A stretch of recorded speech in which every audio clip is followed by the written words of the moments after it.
धर्मेंद्र प्रधान के इस्तीफे के बाद सोनम वांगचुक का बयान सामने आया है। इस्तीफे के बाद उन्होंने पहली बार ट्वीट की है और ट्वीट में सीजेपी और देश के जेनजी को बधाई दी है और साथ ही लोकतंत्र की ऐतिहासिक जीत बताते हुए उन्होंने देश के युवाओं और नागरिकों के धैर्य, शांतिपूर्ण संघर्ष और निडरता की सराहना भी की है। वांगचुक ने ट्वीट में लिखा है कि यह लोकतंत्र की जीत है, प्रत्यक्ष लोकतंत्र, सीधे सड़कों से यह शांति, धैर्य और निरंतर प्रयास की जीत है। सीजेपी देश की जेनजी को बधाई, डर को त्याग, देश के कोने कोने से बाहर निकलने के लिए सभी नागरिकों को धन्यवाद, जवाबदेही से अब सुधारों की ओर। सोनम वांगचुक 28 जून को कॉकरोच जनता पार्टी के आंदोलन में शामिल हुए थे। वे केंद्रीय शिक्षा मंत्री धर्मेंद्र प्रधान के इस्तीफे और शिक्षा व्यवस्था में सुधार की मांग को लेकर जंतर मंतर पर भूख हड़ताल पर बैठे थे। 26 दिन तक अनशन करने के बाद उन्होंने 23 जुलाई की रात अपना अनशन खत्म कर दिया।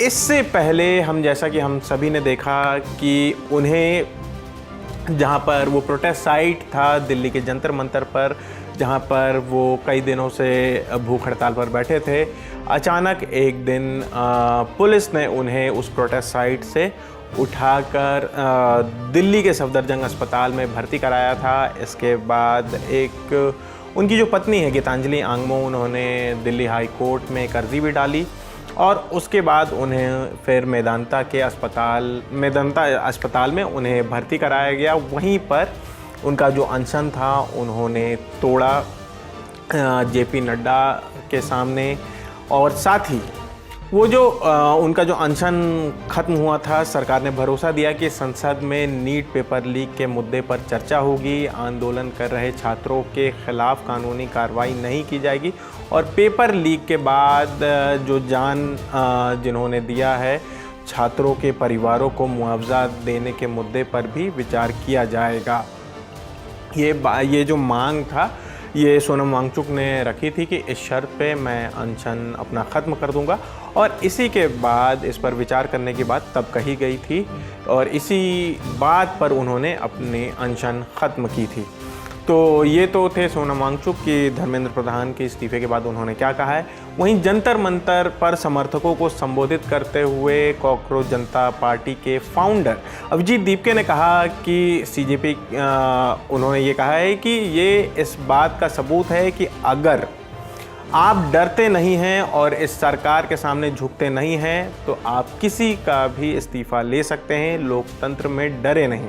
अभिजीत दीपके ने धर्मेंद्र प्रधान के इस्तीफे को उनकी 3 बड़ी मांगों में से सिर्फ एक मांग बताया है। उन्होंने कहा है कि डरने की कोई ज़रूरत नहीं है, लोकतंत्र है, धर्मेंद्र प्रधान ने इस्तीफा दे दिया है, लेकिन हमारी 2 और मांगें बाकी हैं। जब तक सरकार उन पर लिखित भरोसा नहीं देती तब तक हम यहाँ से नहीं जाएंगे। अभिजीत दीपके ने कहा कि पहली मांग यह है कि नीट पेपर लीक के बाद जिन छात्रों ने अपनी जान गंवाई है उनके परिवारों को 1-1 करोड़ रुपए का मुआवजा दिया जाए। उन्होंने कहा कि दूसरी मांग 20 जुलाई को प्रदर्शन के दौरान पुलिस की कार्रवाई को लेकर है। उनका कहना है कि उस दिन जिन पुलिस अधिकारियों ने कार्रवाई की उनके खिलाफ भी एक्शन होना चाहिए। तो फिलहाल इस खबर में इतना ही। आपकी इस खबर पर क्या राय है हमें कमेंट करके ज़रूर बताएं। हम लगातार हमारी नज़र बनी हुई है इस पूरे मामले पर, जैसे जैसे अपडेट आएंगे हम उसे आप तक पहुंचाते रहेंगे।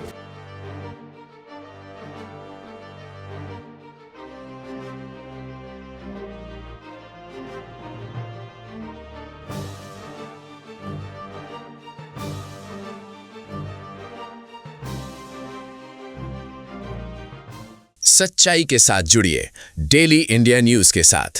तो देर किस बात की, डेली इंडिया न्यूज अब आपके व्हाट्सएप पर भी उपलब्ध है। जुड़ना बहुत आसान है, बस सामने दिख रहे QR कोड को स्कैन करें या नीचे दिए गए लिंक पर क्लिक करें। और हाँ, चैनल को फॉलो करने के बाद बेल आइकन दबाना ना भूलें ताकि कोई भी जरूरी अपडेट मिस ना हो।